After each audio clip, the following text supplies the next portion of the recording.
নারায়ণ আসবে আমাদের বাড়িতে প্রথমবার। যে সিংহদুয়ার দিয়ে প্রবেশ করবে সেই প্রবেশদ্বারটাকে একটু সাজাতে বসলাম। প্রথমে দরজাটাকে আমি মেরুন কালারের প্রাইমার দিয়ে রং করে নিচ্ছি। আচ্ছা, এখানে মেরুন কালার না দিয়ে অন্য কোনো কালার করলে কি ভালো হতো? এবং এর উপরে কি রং দিতে হয় বা কি করতে হয় একটুখানি কমেন্টে জানাও। আমি এবার শুনেছি গার্নিশও করতে হয়। গার্নিশটা কি জিনিস যদি তোমরা একটুখানি কমেন্টে বলো তাহলে আরো একটু সুবিধা হয়। এবং আমি এই কালারটা করার পর মাথায় ভেবে রেখেছি যে আমি হোয়াইট কালারের কিছু কলকা করব পুরোটা।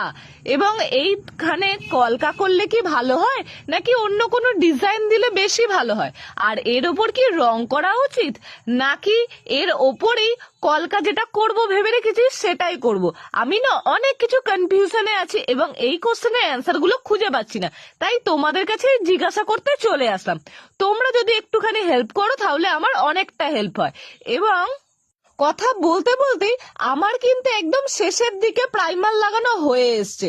প্রাইমার লাগাতে গিয়ে হাত যা ব্যথা হয়েছে কি আর বলবো। যারা রং করে না এবার বুঝতে পারছি যে কতটা খাটনি। দেখতে না খুবই ভালো লাগে। তো যাই হোক, আমার কিন্তু শেষের দিকে প্রাইমার করা হয়ে গেছে।